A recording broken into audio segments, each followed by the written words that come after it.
Cultura, turismo e educação, saúde e segurança pública, meio ambiente e urbanismo. Temas que estiveram no centro da discussão do Seminário de Comunidades Tradicionais da Ayahuasca, construindo políticas públicas para o Acre. E para detalhar o que aconteceu nesse seminário, eu recebo hoje no Ideias da Aldeia o médico da União do Vegetal José Roberto, a cantora e representante do Ministério da Cultura Keila Diniz e o advogado André Lima. Senhores, senhora, é um prazer recebê-los aqui no Ideias da Aldeia. Roberto, eu vou começar com uma pergunta bem direta, que envolve sempre talvez a maior polêmica em relação à ayahuasca, ao daime, ao vegetal. Como é que a medicina vê hoje essa questão?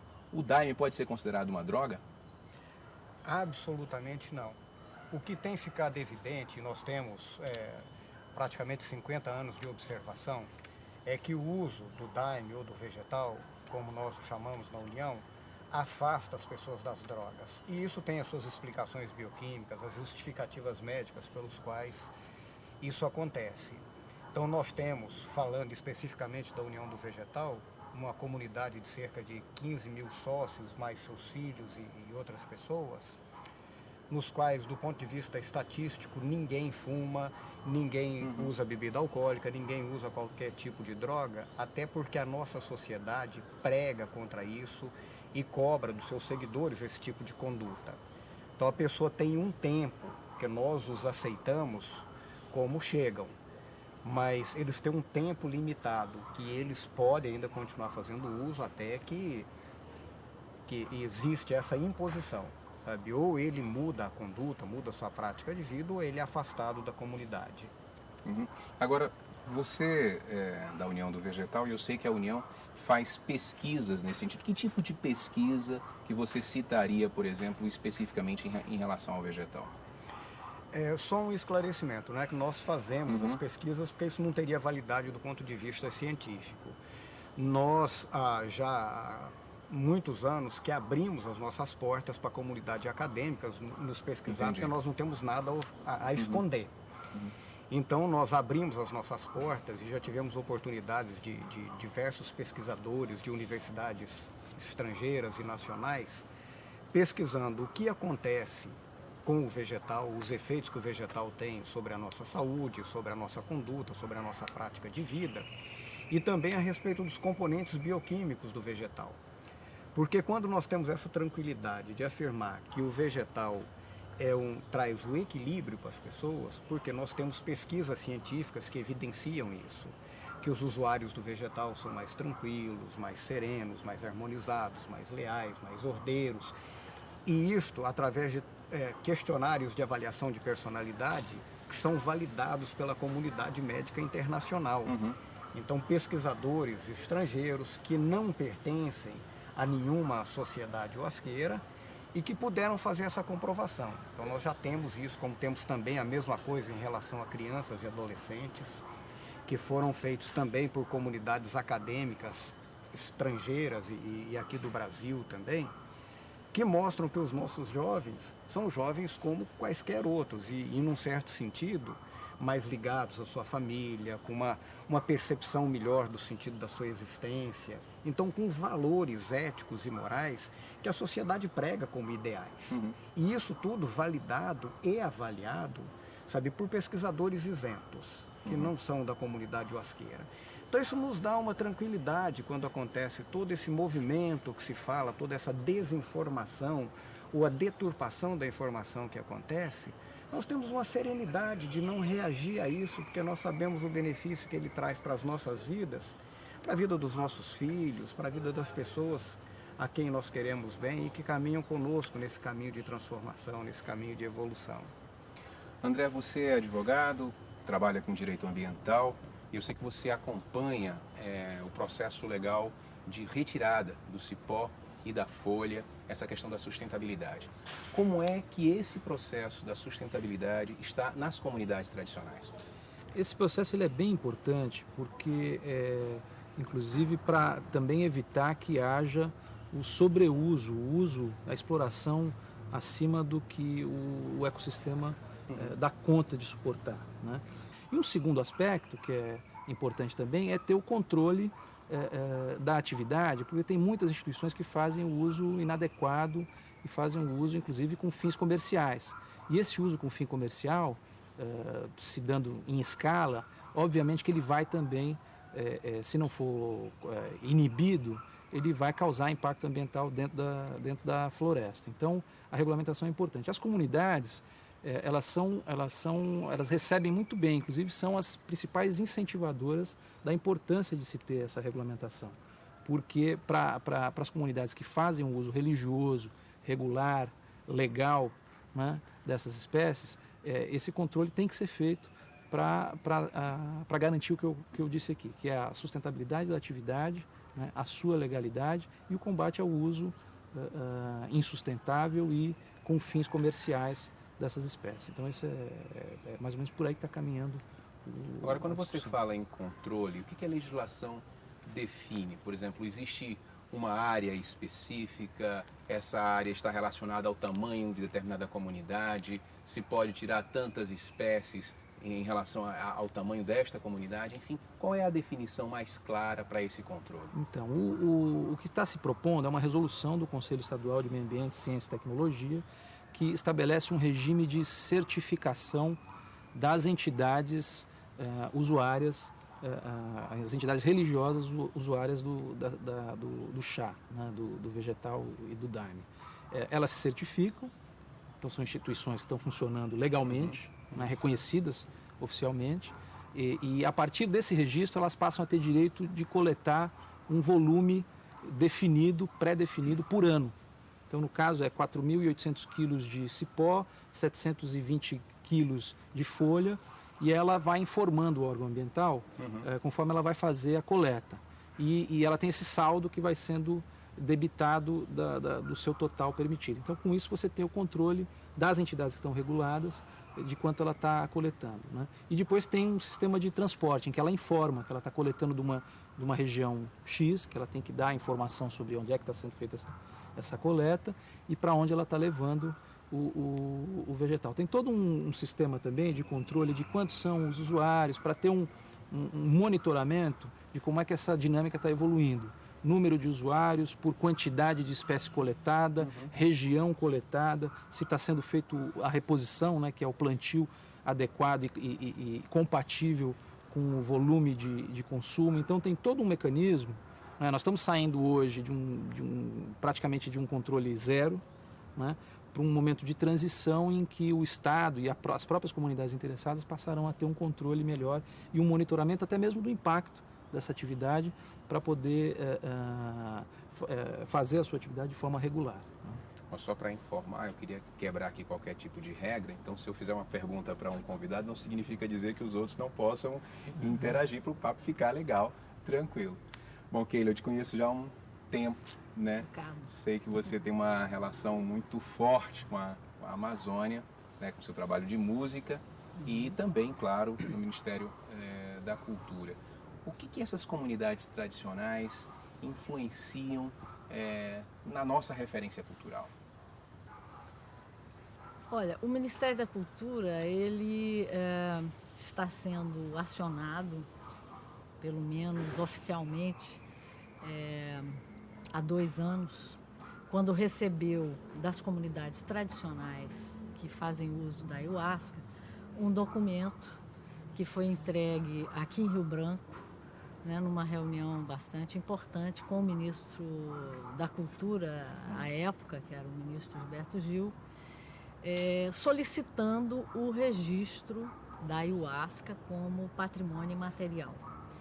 Então, a partir daí, né, o Ministério da Cultura está atento e está bastante interessado em conhecer, né, o envolvimento dessas comunidades no sentido de caracterização do uso da ayahuasca como uma manifestação cultural. Então, nesse sentido, existe, evidentemente, que nesse contato existe uma troca institucional com as comunidades, no sentido de que eu um pouco inverti a questão, não é? Assim, que as comunidades também trazem para a instituição Ministério da Cultura uma realidade cultural de um determinado espaço geográfico e referente, vamos dizer, às origens dessa manifestação que se dá na Amazônia, né? Mas que nesse momento está bastante difundida no país todo e fora do país também.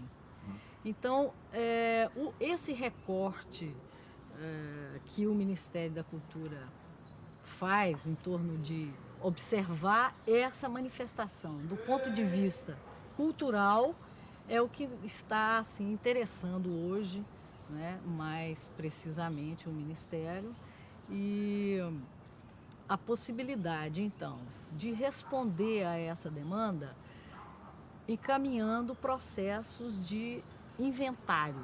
Então, objetivamente, o primeiro passo que se dá no sentido desse reconhecimento da ayahuasca enquanto manifestação cultural e não simplesmente o uso,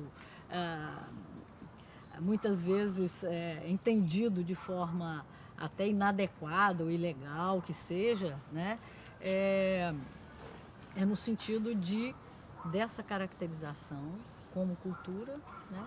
E isso, à medida que a própria sociedade reconhece essa manifestação como parte do seu contexto cultural, né? À medida que isso fica evidente, que fica claro, né? O Ministério da Cultura assume, inclusive, um compromisso desse reconhecimento e aí também de poder atuar enquanto apoio e sustentação e salvaguarda desse patrimônio. Então, estamos tratando, nesse momento, do estudo dessas manifestações, das várias vertentes que existem, inclusive, né? Separando um pouquinho, e esse seminário está trazendo e deixando claro o que é essa manifestação que se dá a partir das origens, vamos dizer, indígenas da ayahuasca, né? Nós não estamos hoje, dentro desse seminário, olhando a utilização da ayahuasca dentro das comunidades indígenas, né? Mas o que gerou a partir dessa origem indígena, né? Dentro do uso urbano, vamos dizer assim, da sociedade em geral. Em que fase está o processo de tornar a ayahuasca patrimônio material? Exatamente esse de começar a estar. É um processo bastante delicado, porque o próprio Ministério da Cultura, o próprio IPHAN, não tem clareza sobre o que é, o que é que vai ser considerado como patrimônio, o que é que vai se registrar. É a própria bebida, é a própria ayahuasca, né? E aí nós vamos, como o Ministério tem trazido esse questionamento, então nós não temos que começar esse estudo a partir das comunidades indígenas, que é onde originou, né? Então existe essa discussão desse recorte, o que vai realmente ser registrado como patrimônio imaterial. É a bebida, é o ritual, é o daime, é o vegetal, a ritualística disso, o que envolve, são os inários. Então esse estudo ainda está sendo pesquisado e o primeiro passo é exatamente fazer esse levantamento que vai constituir esse inventário, que é a primeira base documental para se colocar o assunto em debate dentro das comissões e do próprio conselho do IPHAN. Agora eu queria fazer uma pergunta para você, também dividir com os demais convidados, que é o seguinte: no Acre nós temos uma certa singularidade quando falamos de ayahuasca, daime ou vegetal, pelo número de comunidades que nós temos aqui, porque certamente isso influencia muito mais diretamente na formação da sociedade, né, da nossa referência cultural aqui, até para pesquisas, né, em relação à legislação também, diferentemente de outros estados do Brasil, onde as comunidades são menores e, claro, influenciam de maneira muito mais leve, né? Digamos assim. No Acre existe um número grande de comunidades, de pessoas e diversas camadas sociais, e eu queria saber se isso representa uma singularidade especificamente nessa região. Sim, nós entendemos assim, porque na medida que nós vamos pesquisar as origens de tudo isso, nós vamos encontrar o Acre como pioneiro, né, na utilização da ayahuasca, vamos dizer, na incorporação da ayahuasca na sua própria formação histórica e social e até política, se a gente for mais fundo. Porque o criador, né, o pioneiro, o criador do que se constituiu na doutrina do Daime, né, é o mestre Raimundo Irineu Serra, que veio para o Acre no final do século XIX, né, e aqui, aliás, no começo do século XX, né, e aqui começou a trazer para o meio urbano e compartilhar com a sociedade essa utilização da bebida. E posteriormente foram surgindo outros grupos também dentro do estado do Acre, e aí o assunto da União do Vegetal, né, com o mestre Gabriel, que a partir de Rondônia, né, e que iniciou o processo da União do Vegetal. Mas aqui ainda, antes ainda do mestre Gabriel, o mestre Frei Daniel, né, que criou também uma vertente que é chamado de barquinha. Então, realmente, o Acre é o berço que a gente pode identificar, né, da constituição, da criação no meio da sociedade branca, né, cariú. Vou fazer um comentário, acho que um comentário interessante em relação a esse processo, né, quer dizer, de origem no Acre. O Acre também é precursor, né, do conceito de florestania. Então eu vejo, inclusive, esse processo como parte da evolução, né, desse pioneirismo do Acre, que vem, entre aspas, eu ia dizer contaminando, mas não é isso, que vem estimulando outros estados e outras sociedades dentro do Brasil a olhar para a floresta de frente. Né, porque a gente tem um processo todo de ocupação do Brasil vindo, né, da costa para dentro, e um processo de desmatamento, de desbravação, de dominação. E o Acre vem trazendo um outro conceito para o próprio Brasil, que é um conceito de olhar para a floresta como a origem de muita coisa boa, né, de qualidade de vida, de cidadania, de respeito com a natureza e com si próprio. Então eu acho que esse processo é interessante, porque eu estou dizendo, inclusive, do ponto de vista da legislação. O Acre é precursor em uma série de medidas na legislação ambiental que vêm sendo trazidas para o plano nacional e virando referência. Hoje a gente tem uma lei federal de gestão de florestas públicas, né, aprovada, uma lei importante que garante que as florestas continuem como florestas e que continuem como públicas, trazidas por uma experiência que começou no Acre também. Então esse processo de regulamentação do uso do cipó e da folha também, certamente, aprovado no Acre, vai virar um modelo que depois vai auxiliar as comunidades huasqueiras dos outros estados.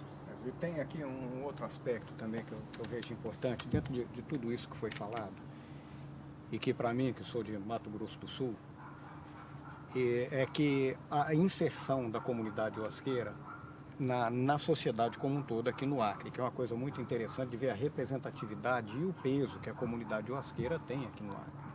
E principalmente o respeito que já conquistou das autoridades constituídas. Porque, lamentavelmente, em muitos lugares do Brasil, a comunidade huasqueira é vista como um problema. E o que nós estamos deixando evidente nesse seminário e nos trabalhos sociais, e aqui eu vou falar especificamente da União do Vegetal, que é a que eu conheço melhor, é que, ao contrário do que se tenta divulgar, nós somos parte da solução. Aí foi levantado, por exemplo, a questão ambiental. Então, hoje, para se criar um núcleo da União do Vegetal, é obrigatório que ele tenha uma área de plantio e um projeto de sustentabilidade. É uma condição sem a qual não se cria um novo núcleo. Exatamente em função dessa responsabilidade que nós temos com o meio ambiente, com a preservação e a preservação também das nossas plantas sagradas. Então isso é uma exigência para nós. Um outro aspecto muito interessante é que nós já começamos a ser visto por alguns setores um pouco mais abertos, um pouco mais esclarecidos, dentro dessa abordagem de parte da solução. Hoje a própria academia já nos reconhece o potencial do vegetal, por exemplo, com relação ao tratamento de usuário de drogas. A própria resolução do CONAD já prevê estudos nesse sentido, sabe, porque começa a ficar evidente. Se nós temos uma comunidade, como temos nas três, particularmente nas três linhagens tradicionais, que são a Barquinha, o Alto Santo e a União do Vegetal, uma comunidade com milhares de pessoas cultuando e cultivando valores que a sociedade almeja para todos, sabe, de valores éticos, de princípios morais, de respeito ao próximo, respeito ao meio ambiente, sabe, da preservação das suas origens, das suas matrizes culturais e sociais. Isso é o desejável pela sociedade. Então, um aspecto muito interessante, e para mim particularmente foi assim muito gratificante essa minha primeira viagem ao Acre, de poder participar de uma mesa redonda com secretários de Estado presentes, nos respeitando, nos ouvindo e abrindo as portas para ver com o que é que nós podemos contribuir para a sociedade.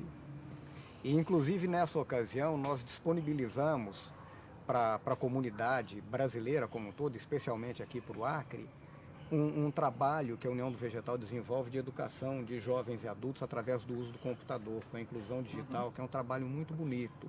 Só que era um software privado e fechado, e nós desenvolvemos em convênio com a UNB, a Universidade Federal de Santa Catarina, um software aberto para alfabetização de jovens e adultos, um trabalho muito bonito e que nós estamos ofertando. A gente já tem unidades em diversos lugares do Brasil trabalhando e mostrando com o que é que a comunidade uasqueira, que é uma comunidade ordeira, pacífica, sabe, pode contribuir para o bem-estar da sociedade, que esse é o nosso desejo, e é o desejo dos mestres fundadores dos três grandes ramos, que são as comunidades tradicionais da Huasca. Ou seja, que fique evidente para todos, sabe, que nós somos parte da solução. Legal, nós vamos fazer um intervalo, mas vamos continuar a conversa no próximo bloco. Não saia daí, o Ideias da Aldeia volta daqui a pouquinho.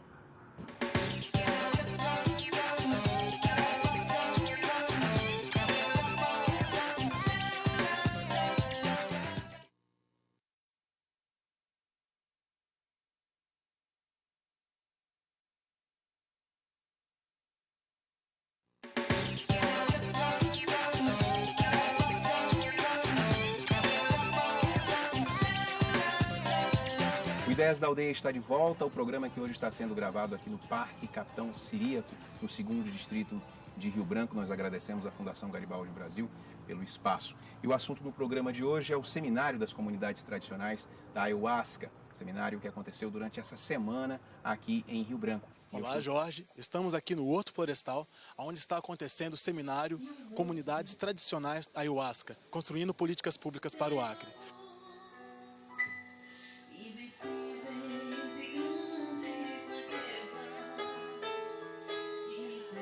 Nós iremos tratar sobre meio ambiente, urbanismo, saúde, educação, cultura. E é importante porque, no caso de meio ambiente, por exemplo, as comunidades, em face da tradicionalidade dessas comunidades, que remonta a anos, ainda não temos um instrumento legal que possibilite essas comunidades extraírem a matéria-prima das florestas com regularidade. Na comunidade do mestre Irineu, na comunidade do mestre Daniel, nós temos escolas que têm uma parceria com o governo do estado, onde nós trabalhamos o ensino normal e trabalhamos também o ensino religioso de uma forma sem colocar à frente a nossa doutrina. Eu vejo isso como um alavancamento realmente para a cultura do nosso estado, no modo geral, né? E eu estou recebendo na conversa de hoje o médico da União do Vegetal, José Roberto, Keila Diniz, cantora e representante do Ministério da Cultura, e o André Lima, que é advogado, especialista em direito ambiental.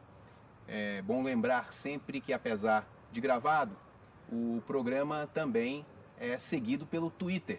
Isso é muito legal e as pessoas podem, através da internet, também fazer perguntas. Eu vou aqui só lembrar os nossos contatos. O e-mail é o ideiasdaaldeia@gmail.com, o nosso blog, onde você pode acompanhar detalhes das entrevistas, postar também sugestões, críticas, opiniões ou vídeos também no nosso blog. O endereço é ideiasdaaldeia.blogspot.com e o Twitter é twitter.com/ideiasdaaldeia. Bom, eu vou retomar esse bloco já com perguntas dos tuiteiros para todos. Bom, tem uma pergunta aqui que é do André Araújo. Ele pergunta: em que aspecto o Daime tem em comum com a religião católica e se membros do Daime podem também fazer parte de uma outra religião? Bom, Todo mundo como olhou o pra assunto, Keila. o assunto Daime. é o Daime, né? Assim, eu, na verdade, estou participando desse seminário como representante do Ministério da Cultura, mas não posso também me furtar Claro. a dizer que faço parte também de uma comunidade tradicional da Ayahuasca, aqui em Rio Branco, que é do Alto Santo. Uhum. E então, não sou a pessoa absolutamente indicada, ou pelo menos para responder essa pergunta, mas eu entendo que dentro do ritual que foi implantado dentro das comunidades que utilizam o Daime no Alto Santo, porque tem o Daime também que é utilizado na linha, no tronco da barquinha, Uhum. mas dentro do ritual que foi trazido pelo mestre Raimundo Irineu Serra, existe alguns elementos que são identificados com a religião católica, como a utilização de algumas orações, né? Alguns santos que são reconhecidos como santos dentro da religião católica, né? Mas isso tudo é de uma forma sincrética e também o sincretismo ele também abrange as linhas espiritualistas, consideradas algumas esotéricas, e também o espiritismo. Então tem elementos também da Igreja Católica. A utilização do Daime, por exemplo, o Alto Santo, que é onde eu conheço, recebe pessoas que podem, de qualquer credo, que queiram conhecer, e com a permissão, porque também existe uma preparação, Claro. não é apenas eu quero e sou visitante, chego e vou fazer parte daquela solenidade, daquela sessão, mas havendo uma conversa anterior, uma preparação, porque também tem uma preparação, a pessoa que queira conhecer o Daime pode, que seja de qualquer outro credo, pode participar do ritual. Agora, o contrário também, nada impede que alguém que seja parte dessa comunidade possa assistir a uma missa, ou assistir a um culto evangélico, ou assistir até, se for permitido, a participar e assistir a alguma sessão da União do Vegetal ou de outra vertente, né? Então, acho que não existe nenhuma restrição nesse sentido, pelo menos. Na União do Vegetal também isso não seria um problema, Roberto? Não é, também não. Até porque a União do Vegetal é um movimento religioso reencarnacionista cristão. Uhum. Então, o que nós trazemos e o que nós procuramos pregar para os nossos discípulos e para nós mesmos, sabe, é o segmento das leis que Jesus falou, e principalmente a suprema lei do amor. Isso pressupõe o respeito às diferenças, a compreensão com quem pensa diferente da gente, sabe, a tentativa de estabelecer uma paz no mundo, porque o mestre Gabriel disse isso, que ele criou a União do Vegetal para trazer a paz, criar paz nas pessoas e trazer uma paz para o mundo. E essa paz começa dentro de cada um de nós, através da tolerância, da fraternidade, do respeito pelo pensar diferente.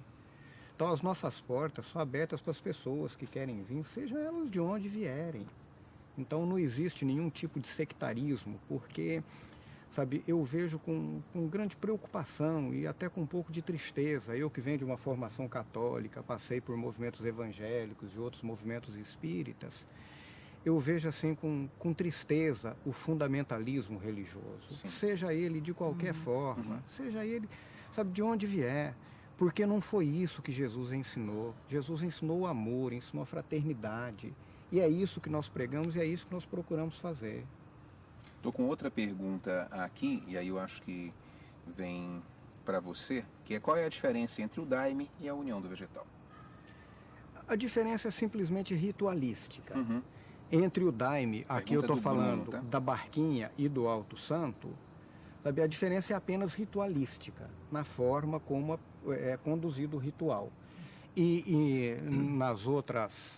nos outros movimentos tradicionalistas, a transmissão é feita principalmente através dos inários, enquanto que na União ela é uma transmissão oral, doutrinária, dentro das sessões, não apenas através dos cantos, que nós denominamos chamadas, mas também através da orientação doutrinária que o nosso fundador deixou e que vem sendo retransmitida pelos mestres que o sucederam e continuam sucedendo, como é o nosso caso. Bom, você já respondeu no primeiro bloco, mas o Samuel também pergunta se o Daime é droga, você já respondeu a sua visão sobre isso, e especificamente se é considerado alucinógeno.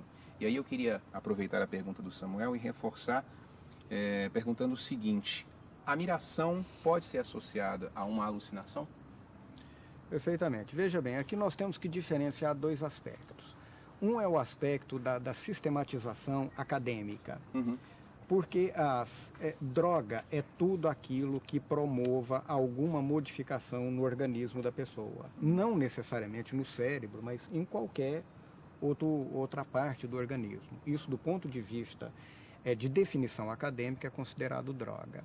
Mas no que diz respeito às drogas psicoativas, especificamente, eu fico bem tranquilo para falar que eu tenho formação em dependências químicas, é que as drogas se dividem entre as estimulantes, depressoras ou perturbadoras ou alteradoras da consciência. Então, depressoras, estimulantes ou perturbadoras, alteradoras da consciência.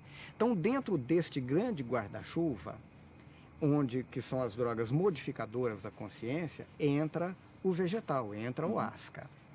Então, dentro do ponto de vista acadêmico, ela está colocada, digamos, em paralelo com drogas que não têm nenhuma relação com ela. Então, dentro deste sentido de divisão acadêmica. Mas o que acontece, ao contrário das drogas, dos alucinógenos, é que a ayahuasca permite uma autopercepção, um autoconhecimento, que é exatamente o que leva, através da orientação doutrinária que é trazida, às modificações de conduta. Então, tem uma pessoa que é ligada à União do Vegetal, uma pessoa antiga, que diz assim: o vegetal é um desalucinógeno. Muito pelo contrário, porque ele nos coloca em contato com a realidade, ele nos traz para a realidade. Então, assim, do ponto de vista do seu efeito na vida das pessoas, sabe, é completamente o oposto. E houve um jurista, que não pertence a nenhuma das comunidades huasqueiras, que fez um estudo bastante extenso aí na época do extinto Conselho Federal de Entorpecentes, há muitos anos, e que fez um trabalho de 2 anos de observação de comunidades huasqueiras, e ele disse uma coisa muito interessante numa ocasião.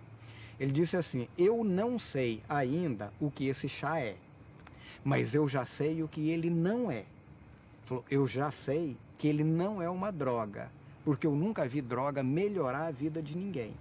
E em todo esse tempo de observação, a única coisa que eu vi foi esse chá fazendo bem para as pessoas, equilibrando a vida das pessoas. Como é que está essa questão da doação de sangue? Porque ainda tem esse impedimento de quem faz uso do chá em poder doar sangue. Não, na verdade, isso é um mal entendido. Aliás, um alerta, que uma grande parte dos conflitos da humanidade acontece por falha de comunicação. Isso nunca aconteceu.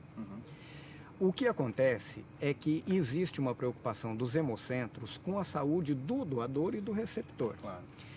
Então, se a pessoa passou a noite inteira num plantão médico ou num plantão policial, que ele passou a noite inteira, sabe? Ou se ele passou por um processo de perda de líquidos, sabe, em que ele se desidratou por qualquer motivo. A doação de sangue se torna mais problemática porque ele sofre um processo chamado hemoconcentração.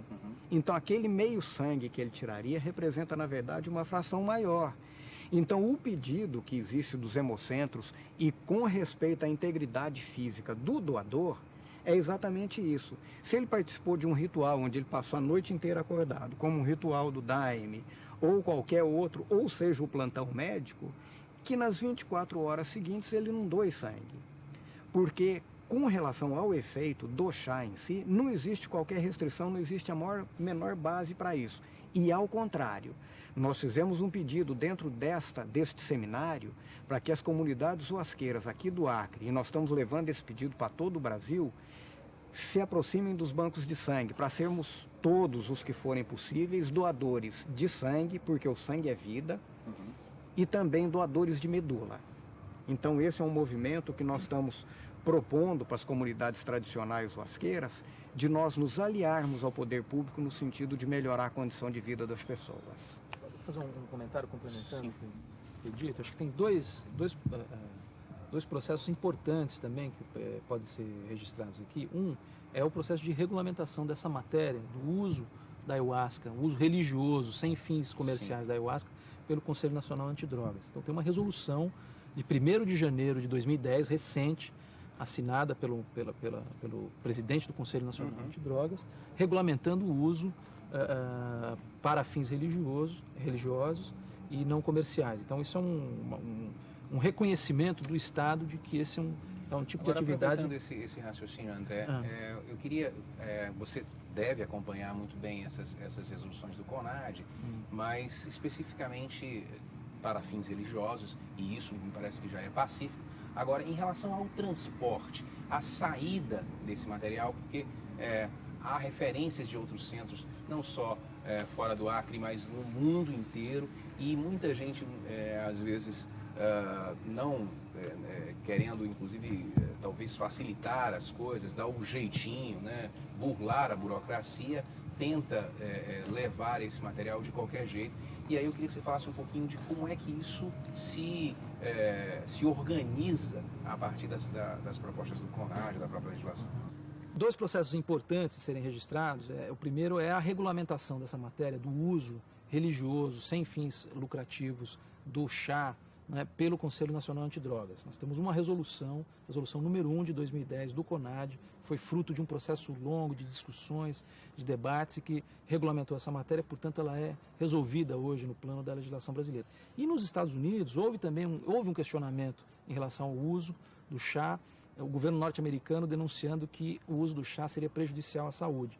E esse processo chegou até a Suprema Corte e o governo norte-americano não conseguiu comprovar que o chá de fato é prejudicial à saúde, e nós ganhamos uma ação na Suprema Corte do país mais poderoso do mundo e que inclusive é razoavelmente conservador em relação a esses temas, né? Então isso é importante ser destacado.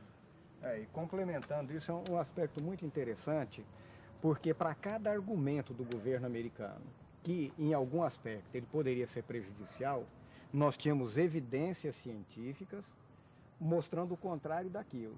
E o que ficou evidente foi que, ao contrário do que o governo americano tentava dizer, que o vegetal era prejudicial para a saúde, nós tínhamos evidências científicas que eles não conseguiram derrubar, de que o vegetal exerce até um efeito protetor sobre a saúde orgânica e mental das pessoas.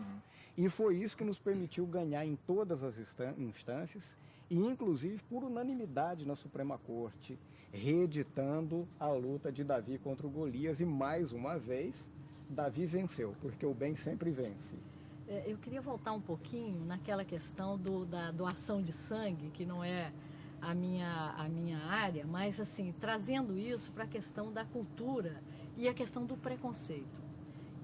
Porque nós, assim, trabalhamos no sentido de garantir que essa diversidade cultural, a diversidade das manifestações culturais seja respeitada.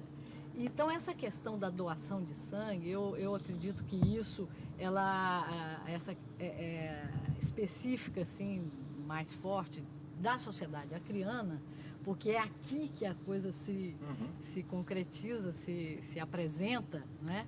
Então, quer dizer, diante dessa explicação que já foi dado, né, que, pelo contrário, não é prejudicial à saúde, não há nada que impeça, né, que haja qualquer tipo de restrição em relação à doação de sangue por parte dos usuários da ayahuasca, né, e que qualquer manifestação nesse sentido, qualquer comportamento nesse sentido, se caracteriza como uma forma de discriminação que, inclusive, está sendo tratada dentro deste seminário, né, com propostas de que isso seja dado visibilidade à sociedade para que ela compreenda esse processo todo e que saia desse contexto, né, de proibição e que fique muito claro para a sociedade que a ayahuasca não é prejudicial, mas que deve ser atendido toda essa recomendação para qualquer cidadão que queira fazer uma doação de sangue. Zé Roberto, Keila, André, eu queria agradecer muito a participação de vocês no programa de hoje. Agradecemos. Nós que agradecemos e é um prazer muito grande, viu, estar aqui com vocês. E eu queria só lembrando que dentro do contexto da cultura, especialmente a cultura acriana, você vai encontrar em todas as linguagens de manifestação da cultura a referência cultural da ayahuasca. Na música, no teatro, na dança, em tudo, né? Nas artes visuais. O envolvimento com a floresta, né? Tudo, na política, né? Na política, né? Mas eu queria registrar, e especialmente na questão da manifestação cultural. Ela vai estar presente, essa referência da ayahuasca. Está feito o registro. Obrigado mais uma vez. Bom, e o programa de hoje fica por aqui. Eu queria agradecer a todas as pessoas que nos acompanharam pela internet, especificamente pelo Twitter, que mandaram e-mail e que também podem acompanhar os detalhes dessa conversa no nosso blog. O endereço é ideiasdaaldeia.blogspot.com. Valeu demais, obrigado, até a próxima.